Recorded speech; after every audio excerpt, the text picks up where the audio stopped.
coming at you guys this week. We're talking on free speech and censorship. So we covered the media, specifically big news outlets and misinformation, and this misinformation causing the people's trust in the media to wane.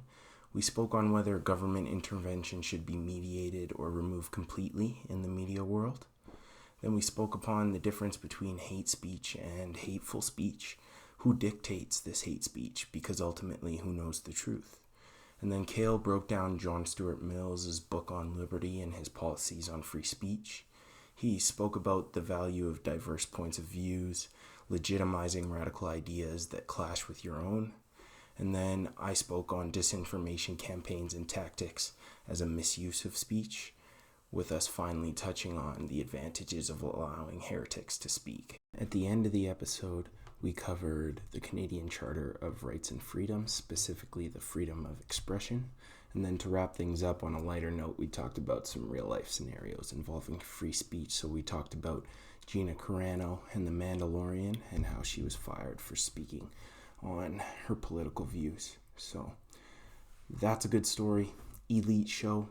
Very sad story. So I hope you guys enjoy this week's episode, and I'm looking forward to hearing what you guys have to say about this week's conversation. We'll catch you later. All right, guys, how's it going?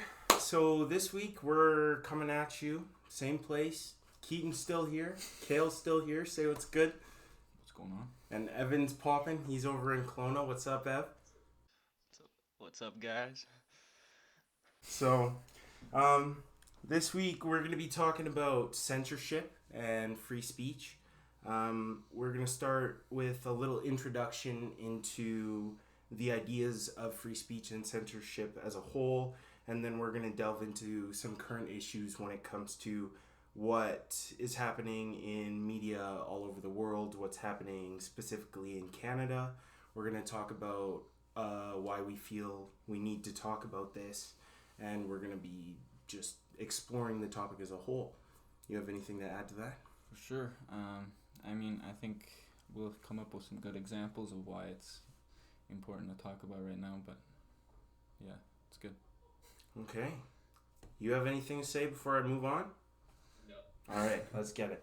So I want to start off talking about the media in general. So with the media being the giant conglomerate that it is right now, it's accessing a lot of people. So it's taken over for big tech news when it comes to social media and stuff like that. So people's attention spans are getting shorter, which leads to these news companies using phishing titles, doing whatever they can to try and grasp readers' attention, which leads to fake news spreading like wildfire across the internet.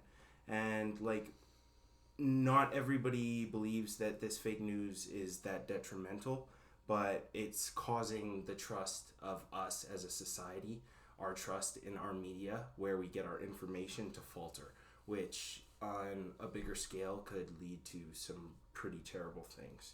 So we just want to talk about how there is an opportunity for us to allow every voice of the entire spectrum to be heard, regardless, across social media.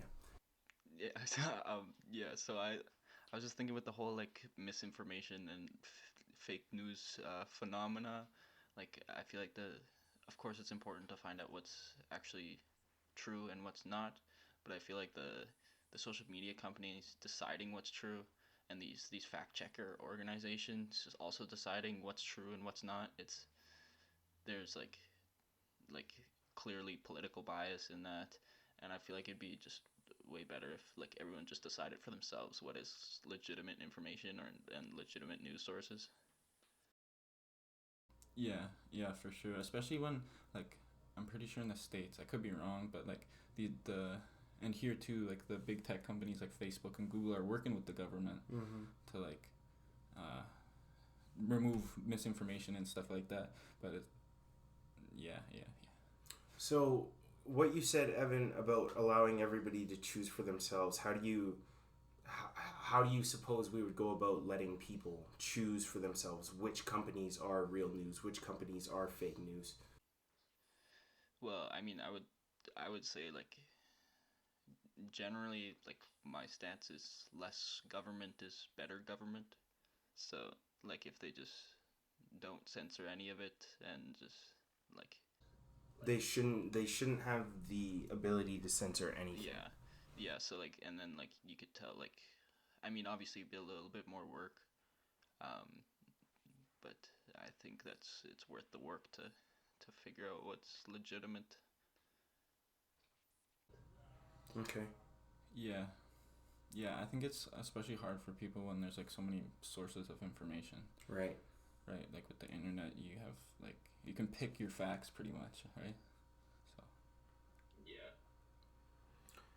Well, I think it's really important to touch on the ideas that, because if we're going to allow everybody to make these decisions, we should kind of talk about what they're missing out on, when it comes to what is happening when the government is censoring them. So I feel like the fake news is pretty self-explanatory, but is there any other tactics that they're using to censor speech, that are very, very common that you think got to be brought up and put into people's ears? Disinformation tactics or the like? Um, I don't know if this is totally what you mean, but maybe like hate speech laws. Like obviously there's hateful speech, but I don't think it should be illegal. Like with certain limits, of course, like inciting violence and whatnot.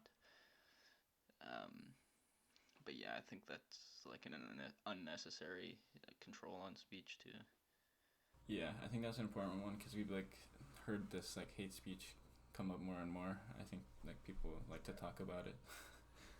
Because at the end of the day, if we're advocating, and right now I'm advocating for the stance that speech should be allowed regardless, with certain restrictions, obviously, when it comes to threats of violence when you're going to harm other people. But if we're coming from the idea that everything is allowed, that needs to include hate speech, that needs to include propaganda that people decide to put out into the world, because regardless of if it's true fact, they have that right, same as you do, same as I do, to put it out, to publish it. Yeah, yeah. The thing about what I was thinking about, the thing about censorship is like whoever censors, they assume that they have the truth. Right. Like they're unable to make mistakes, and like that's what John Stuart Mills says. So we can talk about that later. But like nobody really knows who holds the absolute truth, right? Yeah, yeah, that's the same thing with like with hate speech too. Like it depends on who's deciding what is hate speech. Like who decides what's truth. Like you're kind of making an assumption of like infallibility. Um, yeah, and also like if you like censor the people like for example like not like with Nazi ideology or white supremacist ideologies like I don't think you would know who they are until something violent happens. You know, so if you hear them first, then you can kind of take care of it before it turns into a big thing. Right. So if you stop them from like saying anything, they're just gonna go straight to violence. Yeah, that's a good point. Yeah, like the like reaction versus like what's that like proactive approach to it, like dealing with why like this problem is occurring. You know. Right, so to start us off this week, Kale's going to be talking at us about John Stuart Mills and his policies on free speech, so I'm going to let him do his thing. Go ahead. Alright, so as some of you may know, John Stuart Mill is the GOAT of free speech. So he laid it out real nice in his book on liberty, I believe it's called. So all the information I got from it is from this book called All Minus One by Jonathan Haidt and Richard Reeves. So we'll link it if you guys want to take a look. It's real quick, good read. But to start us off, the first argument is that the opinion may possibly be true, which is like, so if you're going to censor someone, what they're saying has the possibility of being true. So it kind of connects to what we were saying before about how like no one has the ultimate truth, and like censorship implies infallibility. I would agree with that. Obviously, it's like if you're not allowing them to speak their piece, then how are you going to quote unquote prove them wrong? But that's the whole point. You can't really prove anybody wrong, just like they can't really prove you wrong. Yeah. Okay. Yeah, I think it had a lot to do with like free speech is pragmatic, right? Like he has a quote in here that's talking about how it's not the mind of the people that are censored. He says the heretics, that are like have the worst impact. It's like the people that are doing the censoring because they miss out on what could have been added Right. by that. Right, like the value of having like a diversity of points of view. Yeah. Because if knowledge is something that you accumulate and you accrue over time, you're wanting to get as many points of view as possible, regardless of if they are agreeing or disagreeing with yours. Or at least in my opinion, that's what I believe. Because if you get all your information from the same source, you're just going to get the same information, right? Yep. Yeah. All right, moving on. Next point, argument number 2. He says, he who knows only his side of the case knows little of that. So actually that's kind of what we were saying at the end there. Just that to really know your own point, you have to know the other person's points, or like the arguments for the other side, right? And not only that, I feel like you can't just know them. You need to be willing to agree to the fact that there may be some weight, some truth in them. Facts, yeah. Like, you need to look at them with some seriousness, you know? I believe that these could possibly be true. Yeah, I think it was like Brett Weinstein that coined the term like steel manning the argument, like the opposite of like the straw man. Like, so to like fortify your own position, like try and make arguments against it, which like is obviously helpful for anybody that wants to defend a position. Yeah, and that's used in debate all the time. Yeah. You got to be able to defend your position and argue against it. I like that a lot. Yeah. So on Liberty, he talks about how without knowledge of multiple perspectives or opinions, there's no reason to have preference over one thing, like for one thing over the other, which I mean, it's kind of like common sense, right? Like, yeah. You don't really know what your opinion is if you don't know what the options are. You've only ever had an apple. How do you know if you like an orange? Exactly, yeah. Fire! I like that. Yeah.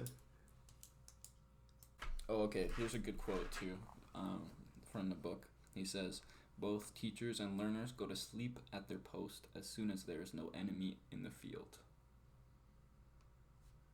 Do you want to break that down for me a little bit? I'm a little confused. Alright, what I got from it was like, if you're not like on guard, if you're not always like proactively trying to like further your knowledge or whatever, then you're gonna fall behind, or you're gonna lower your defenses. Yeah, okay. Facts, I would agree with that. Yeah. I think that's a good analogy too. Because like ideas kind of as attackers, you know. So, I mean, you can throw that into a bunch of like real life scenarios, because we're talking about what you said about the opinion may possibly be true, and he who only knows his side of the argument, might not.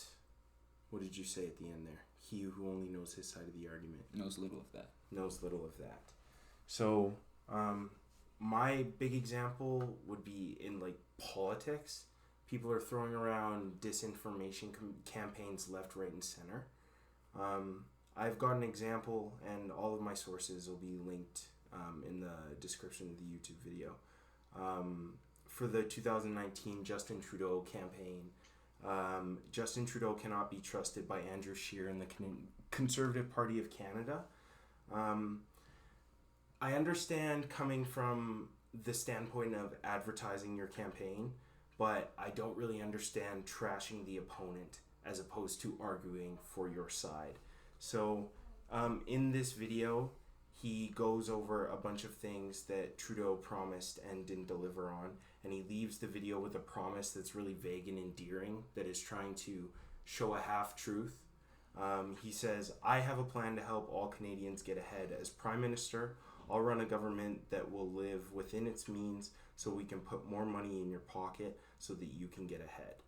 And this is him saying, I disagree with all of the action that your previous prime minister has made, but he isn't giving you a concrete plan as to what he's going to be doing about it. He's just hopping on the opportunity to make his opponent look worse. And I think all political parties are victim of this, but there's a difference between shedding light on failures of your predecessors and slandering in politics for no gain other than propaganda. So I think like these ideas that John Stuart Mills has seen, that ignorance on it is not always the best thing, not being on the other side of things, has bled all the way into our society today. How do you mean? What do you mean? Like, how is it bled into our society? Well, because people, instead of willing to justify the other arguments and the other sides, they'll just say it's wrong. Exactly. Instead of actually looking into it, instead of legitimizing that there was some improvement elsewhere, they're going to focus on all of the negatives they're going to bash, as opposed to actually credibly improving. Right. Oh, I see the connection now. You said, because if you assume that you have the truth, then obviously you're going to bash the lies. Exactly. The non-believers or the disagreeers. Yeah, right. The heretics, whatever you want to call them, man. Yeah, I agree. That might not be a good like political strategy, but like it's not necessarily like something that should be censored or something, if that's what you mean. No. I'm not saying that it should be censored. I'm just saying that is not a strategy that I would go about using. He has every right, legally, freely, and clearly, to go about doing that. But I believe this is an instance where fake news and disinformation is the focus, as opposed to propelling the political movement forward. And I think that needs to be deterred. Kind of like the misuse of speech. Exactly. Yeah, that's a good point. Yeah. All right. Number 3, the third argument is that conflicting doctrines share the truth between them. So basically, like what he's saying is kind of reiterating that both sides will have a partial truth. Mm-hmm. So like only by them coming together that you can like figure out what the truth is.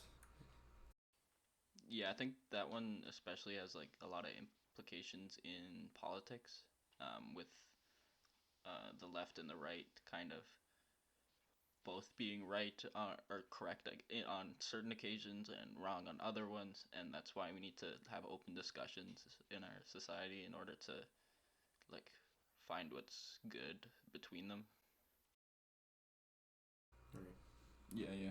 I agree with you 100%, because if you keep fueling the fire of one end is more right than the other end, how are you supposed to ever come to a conceding middle ground, finding more truth for everybody, if you're constantly bickering? Yeah. Oh yeah, and he talks about how the received kind of ideology, like the culture that you're born into, it can only be part true, so it has to be criticized to like get closer to the truth. Right, like any kind of structure is already partly wrong. Yeah, no, nothing's perfect. Yeah. Just by like the nature of like things changing.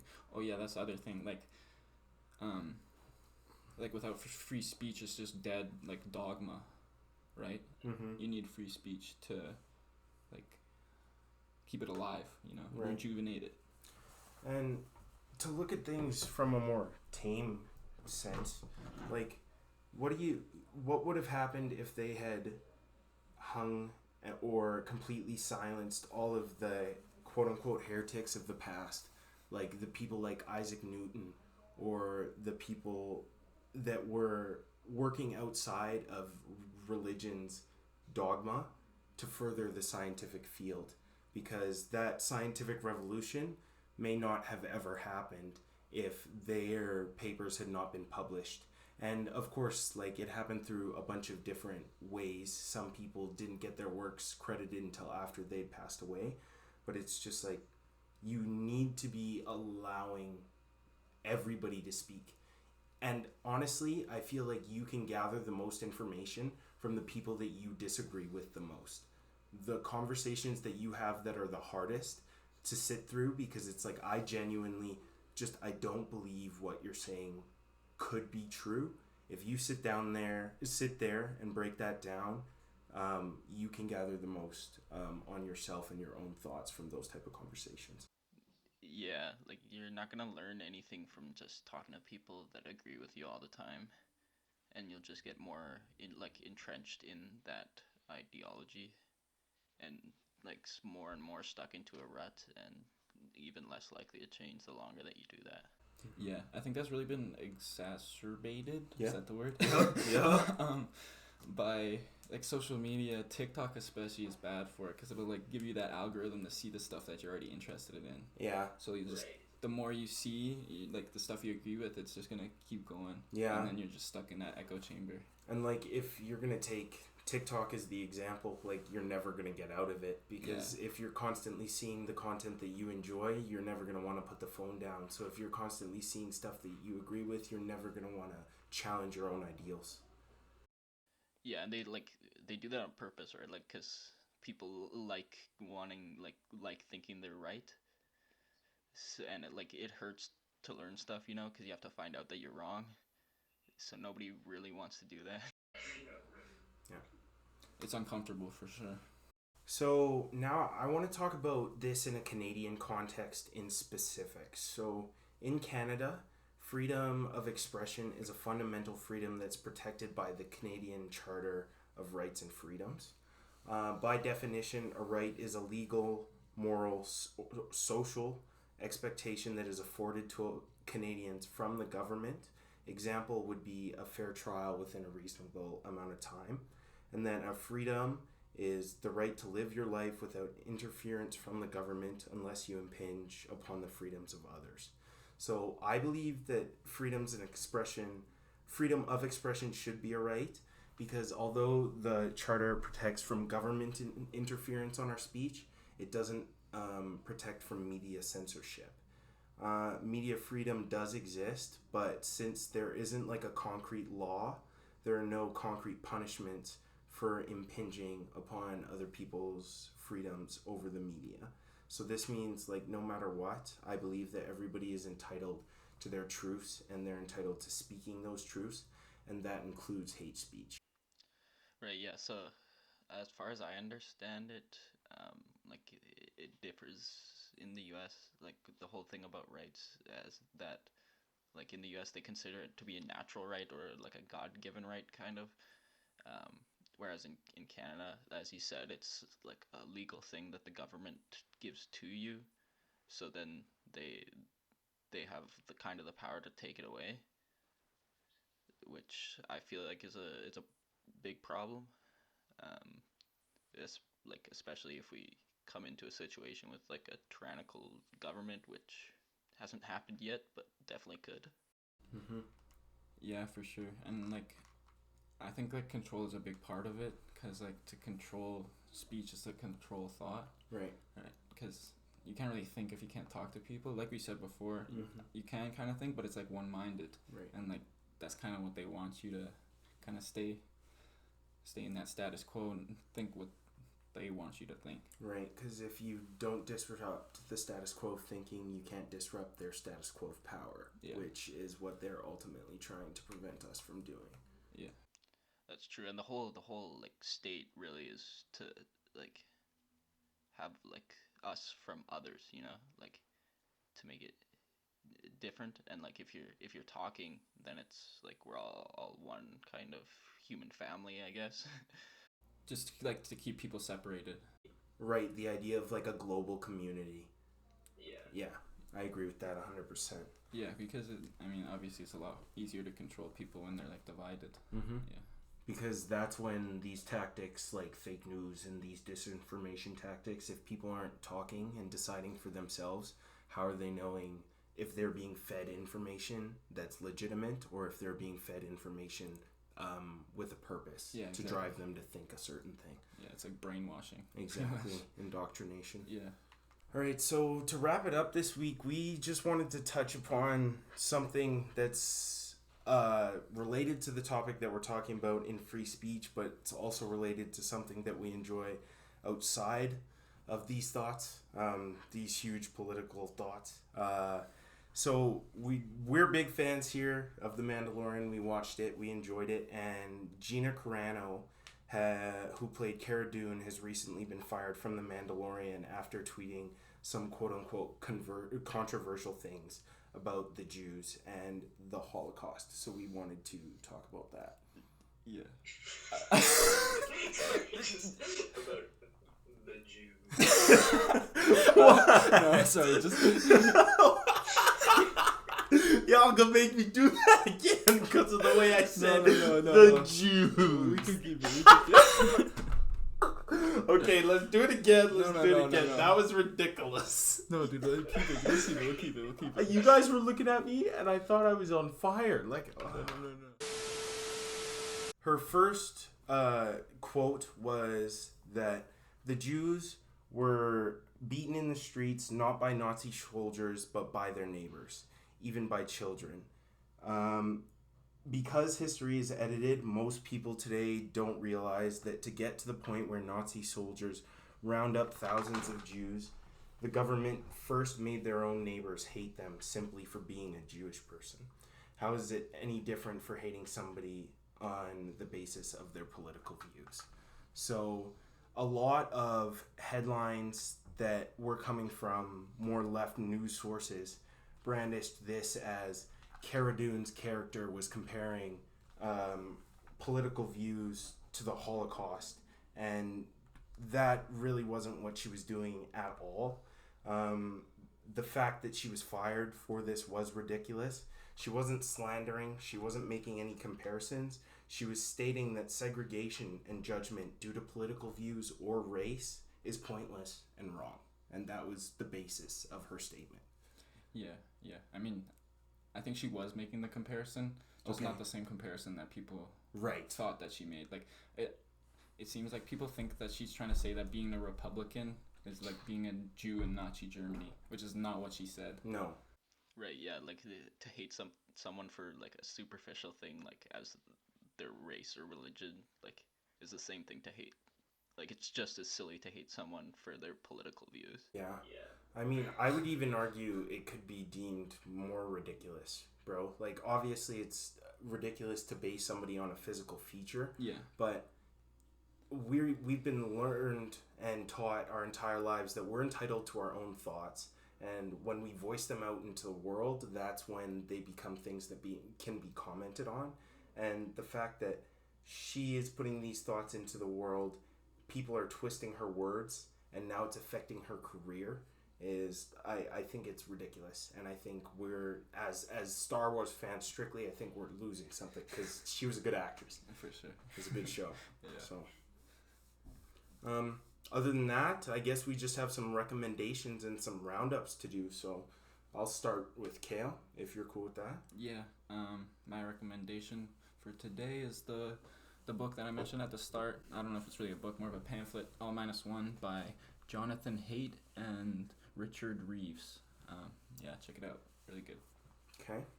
I don't have a recommendation for you guys this week, but I just want to give some final thoughts. Just taking in this week's podcast as a whole, I think something to sit on would just be, ultimately, how do you know your truth means more than the truth that's being offered to you by somebody that you disagree with? And until you can give me a straight answer about that, just sit and ponder their truth, sit and ponder your truth, and try and legitimize both sides of the argument. Mm-hmm. Yeah, I would just say try not to censor yourself. If you have something that you know is coming from a place of compassion and you're not saying it to be hurtful, then say it. If you think it's the truth and if you think it's coming from a compassionate place, then you have to have faith that the consequences will be generally good. For sure. Yeah, that's a good message to end on, I guess. All right. Well, thanks for joining us again this week, Evan from Kelowna. Thanks, guys. Kale and I, Evan, we will be back when we're back, but you already know when we're back. we're going to be talking at you about some crazy stuff. So have a good week, and thanks for listening. I already know, cut. That's the end of that one.